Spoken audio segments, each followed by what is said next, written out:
Iza, kita kat mana ni? Ya. Kat kandang lembu? Ya. Iza tengok lembu ke? Di kat mana? Kundasang?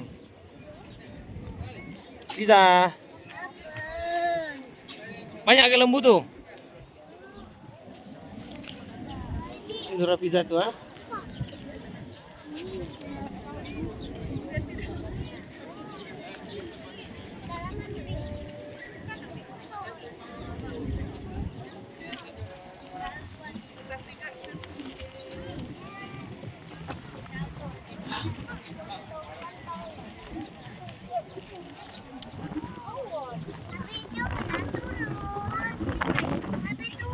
Kau dulu.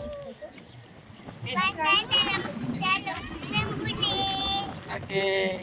Bye. Kau dekat mana? Saya dekat lembu. Kandang lembu? Ya.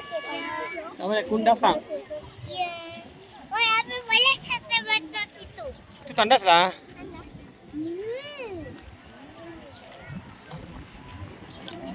Oi, Abi. Jomlah. Kak. Sejuklah. Jom.